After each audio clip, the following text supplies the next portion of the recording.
I've been watching the movie Supervolcano on Netflix. If you want to catch it, it's available instantly right now on Netflix.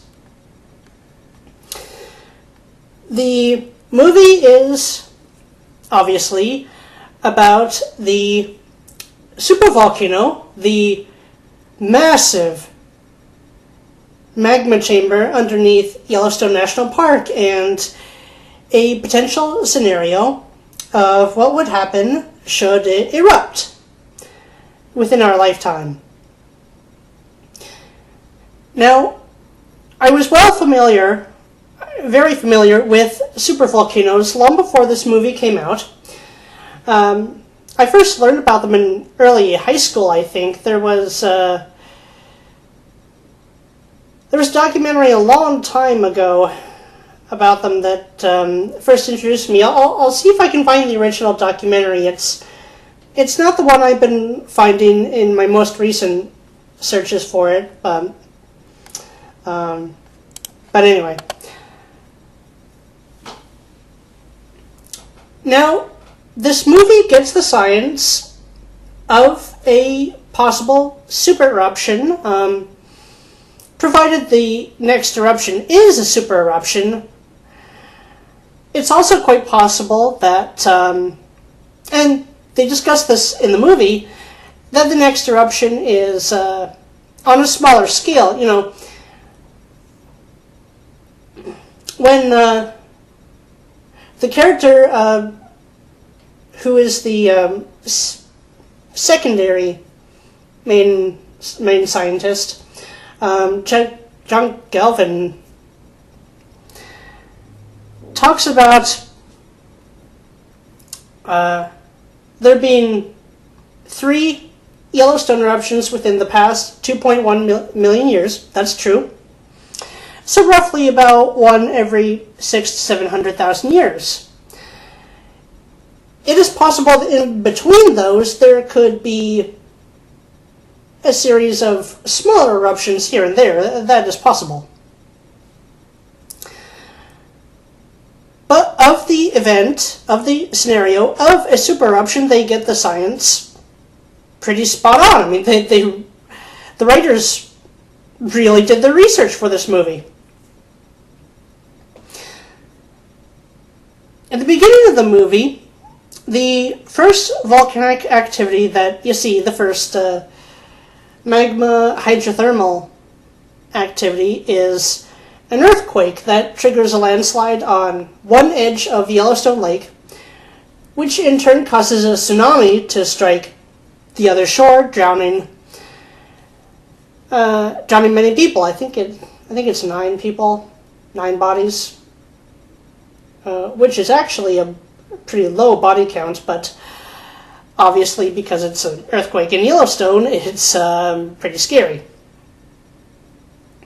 This does indeed happen. Landslides can trigger tsunami when they displace large amounts of water fast enough. This is why the Canary Island of La Palma is of so much concern to the eastern coast of North America. The main scientist character, Rick Lieberman, tells the press and the visitors to Yellowstone that the earthquake seems to have been tectonic in nature, caused by, I quote from the movie, the grinding together along a known fault line. Okay, yeah, one problem with that. There are frequent small earthquakes in the Yellowstone region. They do get many earthquakes, some small, some larger, but none of them are attributed to active tectonic plates. The grinding of plates together or colliding or rubbing against each other, because Yellowstone is not anywhere near a modern tectonic plate boundary. The western edge of the North American plate is the west coast. That's where the San Andreas Fault is, the Cascade Range, which has also been known to produce giant tsunami in the past. A bit of a different event, but definitely has done that along this plate boundary. But it's quite far away from Yellowstone. Yellowstone is in the Rockies. It's quite far inland, actually. And the eastern edge of the North American plate is in the middle of the Atlantic Ocean. And that's where the seafloor is spreading, so that's a very gentle boundary. The mid-Atlantic Ridge. So Yellowstone isn't on a modern plate boundary. There may be very ancient fault lines under there,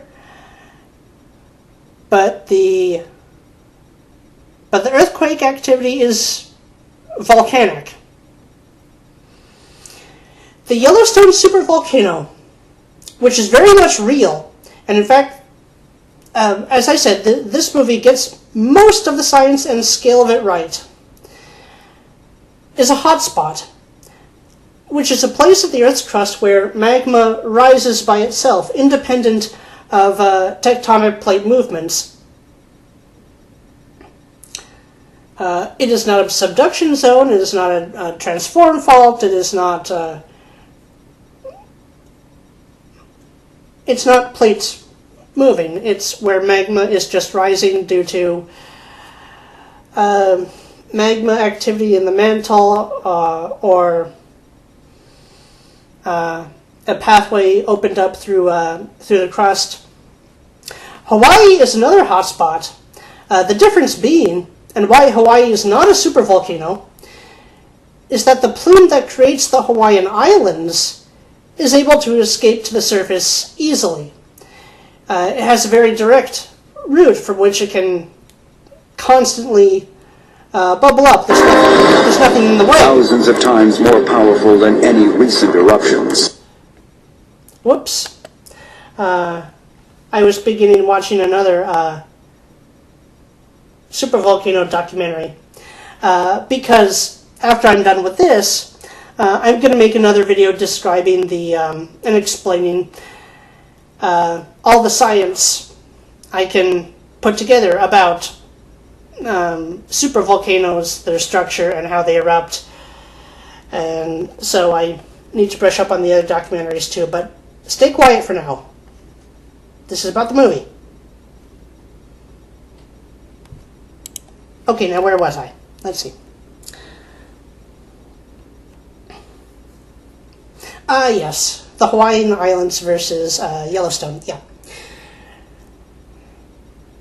So with the Hawaii hotspot, it's a very easy route for the magma to escape, and it's a different kind of volcano. It's a shield volcano as well. It is not a vast magma chamber under the pressure that Yellowstone is. This is what happens with supervolcanoes. When the magma plume rises, for some reason on its way to the surface, it is trapped.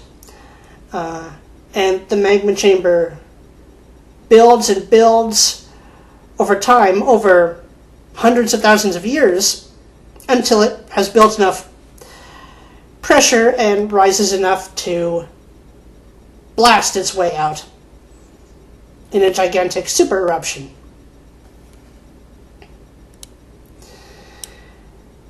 Now, I really like the two main scientist characters, Rick Lieberman and Jack Galvin. They also, I think they're brothers-in-law, which is interesting because they're both almost equal scientists. Often, when you've got characters who are brothers-in-law, or some kind of similar relationship, usually one has a much more dominant personality than the other and kind of steals the show. These two are very much on even ground, so that's interesting. And I like them both, which is another good accomplishment. But there's a little bit of a problem, and it's the same problem with each of them. In that they each, and at different points, are switching between telling people that the chance of a super eruption, even though this movie is clearly building up to one, always increasing the volcanic activity and signs of an eruption.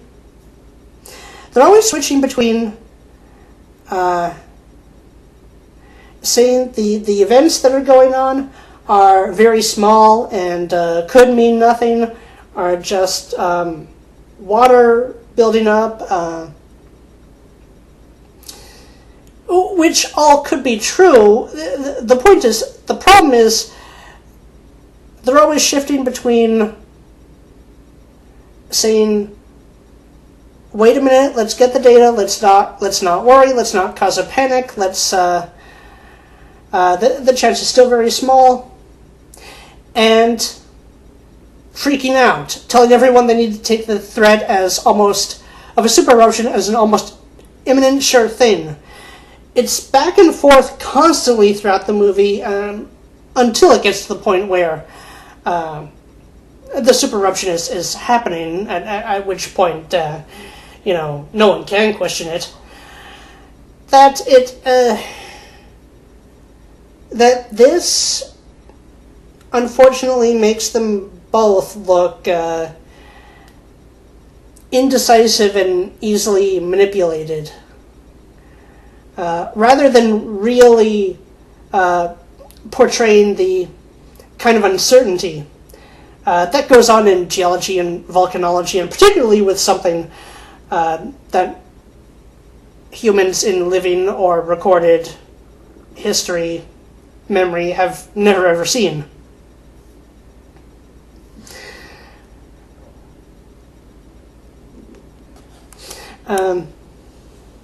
Early on in the movie, they have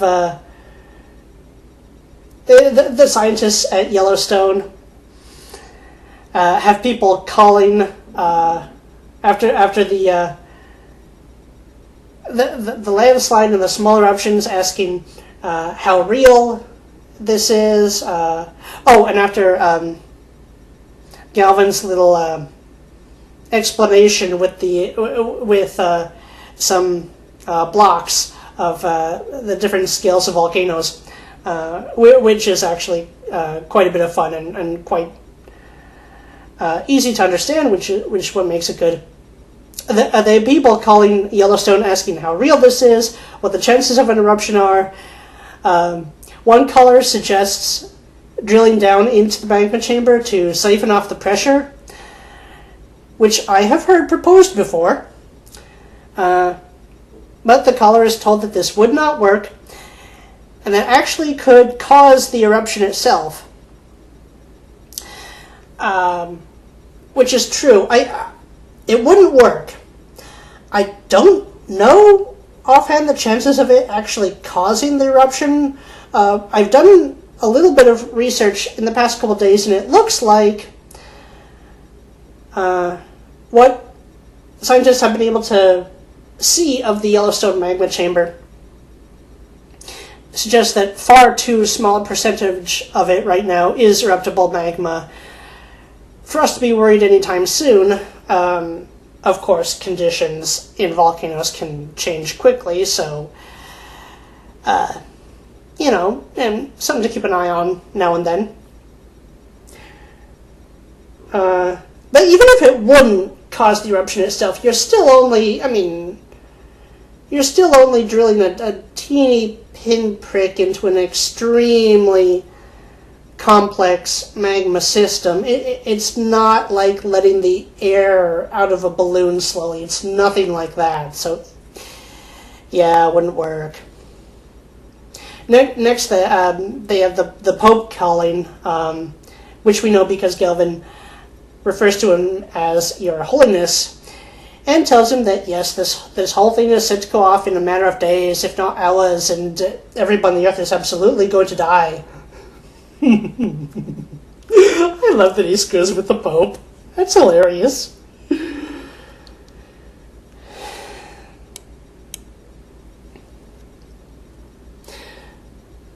about 22 minutes into the movie, Rick gives the Undersecretary of FEMA in the story, whose name is Wendy Rice, a very good explanation of the structure of the volcano and the scenario of what an eruption would be like.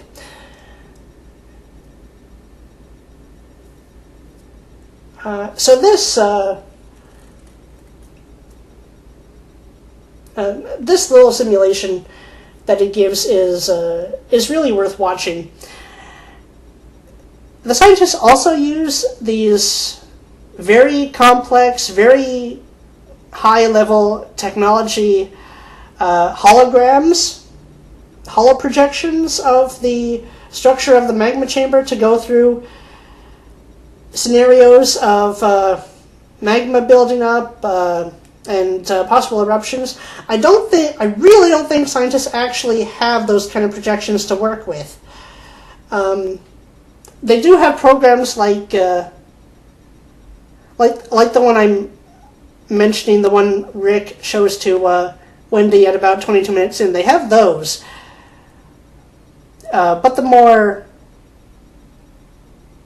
advanced holo projections, that's just CGI for the movie. I'm almost certain, because we see that in other disaster and sci-fi movies.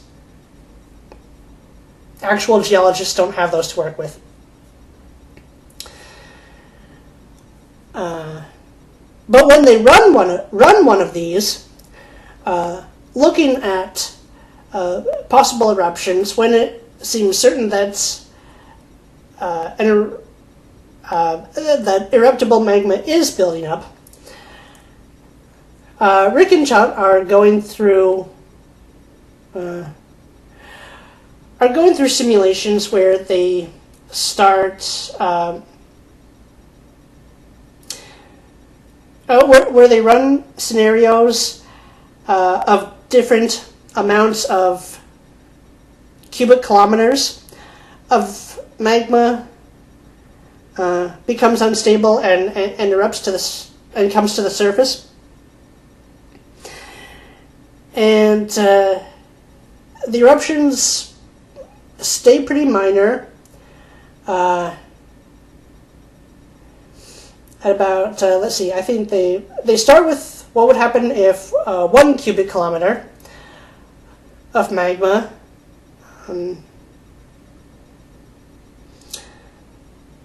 becomes unstable and comes to the surface. It becomes unstable because it starts with no eruption. Keep increasing it by a factor of 5 until they get to a scenario where there's a pocket of melt 125 cubic kilometers.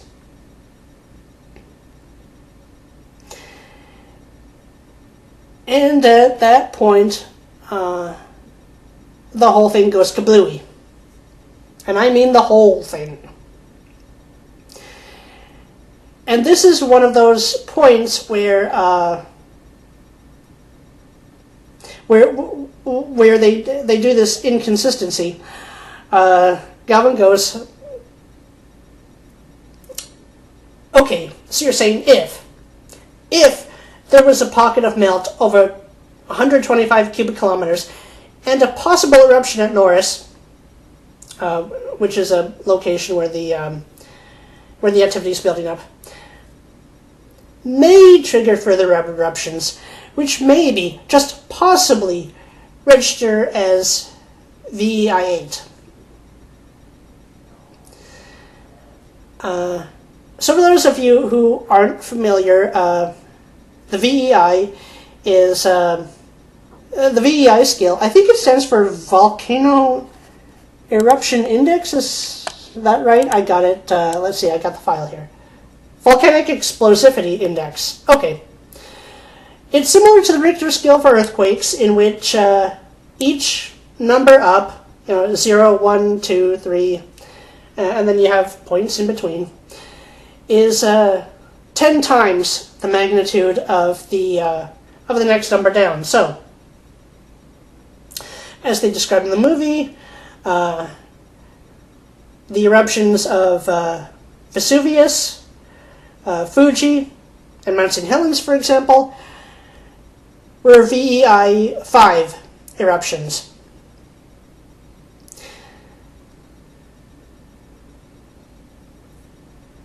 A 1,000 times that is VEI 8. Because VEI 6 is 10 times that, VEI 7 is 100 times that, VEI 8 is 1,000 times that. That's where you get the supervolcano eruptions and the scale of Toba and Yellowstone. So in the movie, a pocket of melt becoming unstable, coming to the surface, 125 cubic kilometers, triggers further eruptions, destabilizes the whole magma chamber, registers as VEI 8, super eruption, North America is screwed. And Gavin all the time was like, well, maybe, just possibly, if this were to happen, then we'd get a VEI 8. Huh! You're letting yourself be spooked by a video game. Yeah, well, guess what, dude? All those maybes and possiblies is what you get in geology. When you're trying to study systems and processes on that scale, let alone one that only takes place on Earth once in tens or hundreds of thousands of years, you don't get certainties. This is assuming, of course, that the model you have is even close to representing what's actually going on anywhere near accurately, which with the technology in seismology and imaging that we do have now, we may not have the Hubble projections that they show, but we've got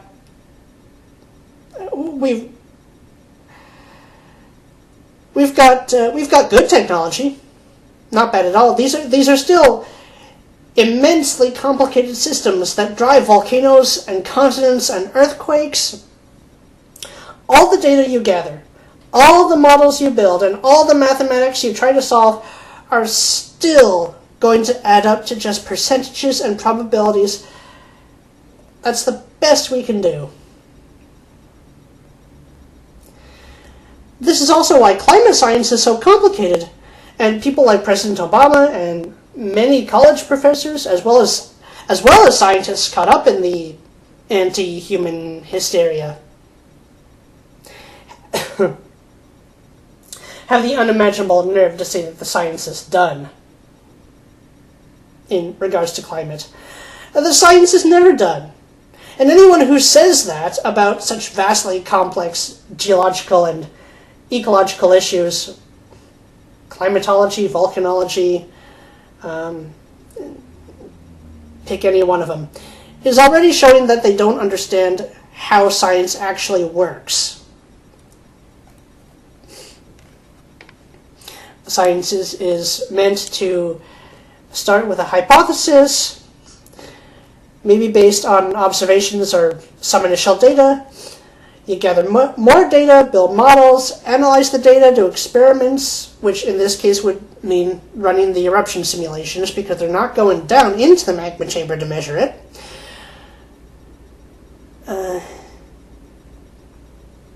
You interpret the data as best you can. You keep testing it. You change your models and expectations and hypotheses based on changing conditions, changing situations, and you do the best you can.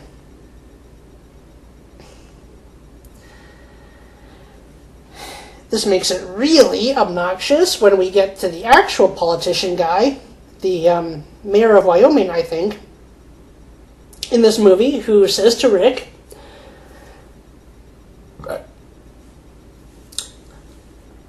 I need you to make a statement ruling out the possibility of a super eruption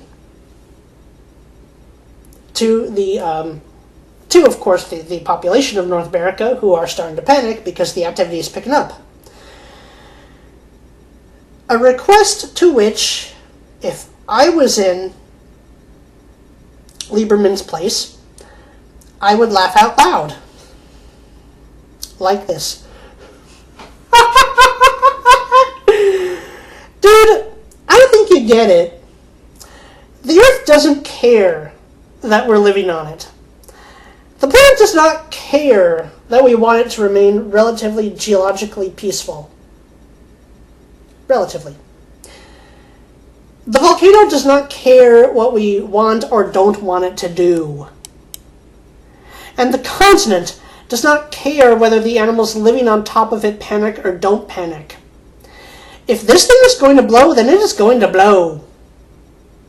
Now, can I be 100% certain that this activity is coming right before a super eruption? Or can I 100% rule it out? No! Why? What did I just get through talking about a couple of minutes ago? Geologic activity is so complex and takes place on such vast time scales that all we can give is estimates and probabilities. And he does say that the models now suggest that even a small eruption could trigger further instability and cause the whole thing to go off.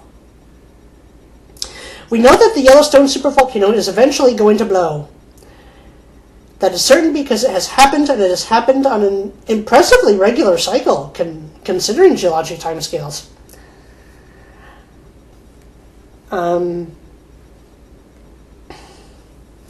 Now, what this mayor does to try and persuade him to tell that, to make this statement, ruling out the possibility of a super eruption. God, I wish I still had my bullshit button with me.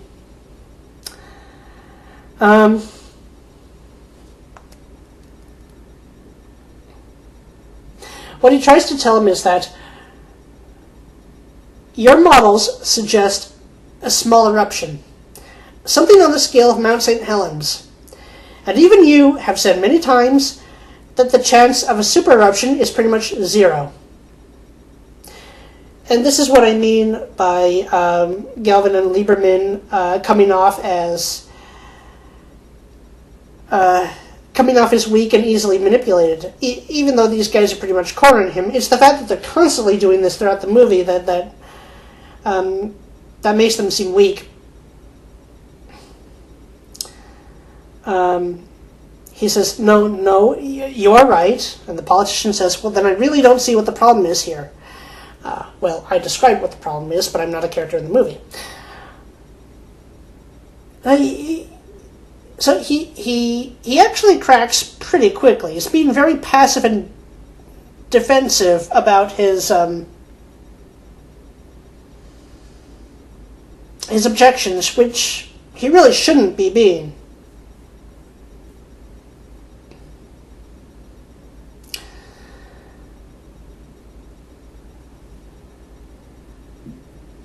In Lieberman's position, here's what I, Killy Kilimanjaro, would say. Okay, look. The models and evidence right now do support a smaller eruption. However, being that, from what we've observed in the models that we're running, based on the best data we have to work with, even a small-scale eruption can trigger a chain of activity resulting in a super eruption. I cannot rule it out. It's just not possible to. Now, if you want me to say that the best evidence supports only a smaller scale eruption and it's up to the people what they want to do, fine. I will go back, I will continue to monitor the activity and the eruption, and give the people constant updates on what is happening. I will do that. I am happy to do that. I will run the models again, I will adjust the predictions, I will do my best to keep a cool head. Can't say what the rest of the country will do, and being that public trust in the government over the general population is pretty much rock bottom right now anyway,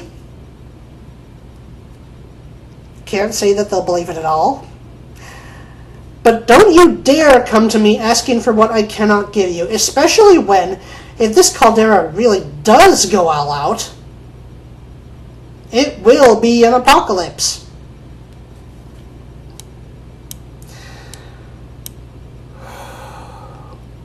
So the rest of the movie is the Yellowstone volcano erupting. The movie is split up into two parts, into two episodes. So this meeting with the mayor is pretty much where episode 1 ends, and episode 2, or part 2, is pretty much just the Yellowstone volcano erupting. The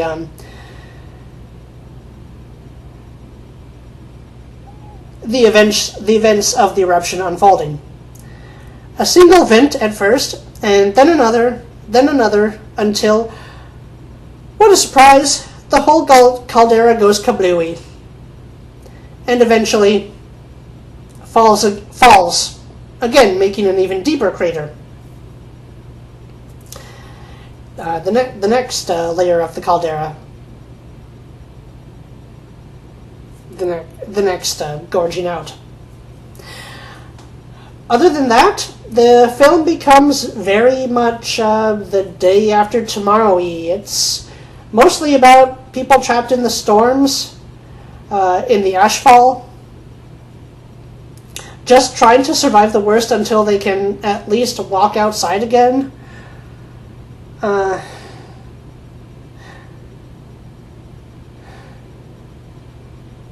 Up until the very end of the movie, I thought that they weren't addressing that the fine ashfall is actually going to eventually travel around the globe, and there won't be a single place on Earth that was completely affected by it. Turns out they do show that at the end, which is good, and then the volcanic winter that follows.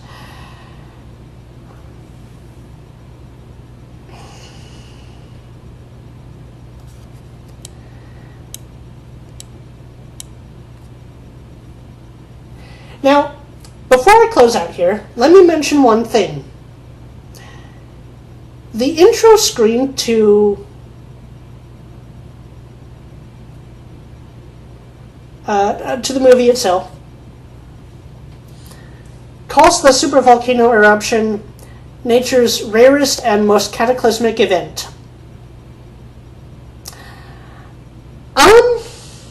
No, there are a few events of even larger scales. First of all, a supervolcanic eruption is not an extinction level event. It is not a global extinguisher of life, because we know this because these things erupt on average about every couple or few 100,000 years. We don't see mass extinctions every few 100,000 years. They're not that common. The largest asteroid impacts, similar to the Chicxulub impact, the one at the end of the Cretaceous, is far, far worse. That is a global killer. Gamma ray bursts for another, which I don't think has happened yet, but is cosmically very possible. And there are eruptions, volcanic eruptions, on even larger scales, such as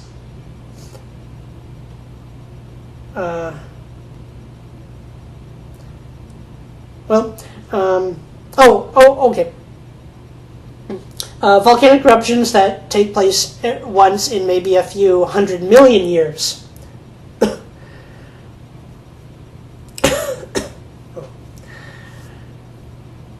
Continent-sized eruptions.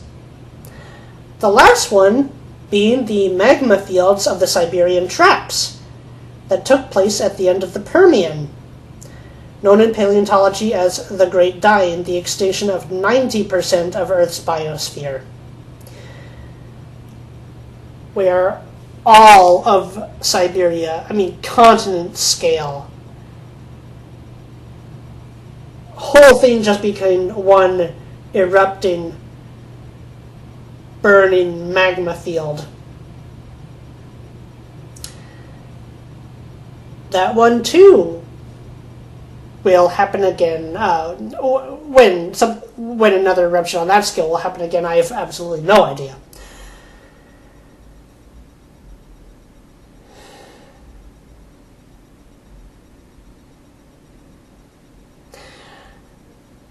So, as I said, apart from what creative license there is, even though, based on what information we have, it's not that much. This is very accurate to what we believe a super eruption would be like. Since the super caldera hasn't actually blown yet, it is somewhat speculation. Apart from that, the science of supervolcanoes, of the earthquakes, and of the magma chamber is pretty spot on. If you want to learn more about supervolcanoes, and I will do a video just on the science of them, there are a couple documentaries to check out. Some people have uploaded them on YouTube, and I'm sure you can buy them on History Channel or other science sites, or just auction sites.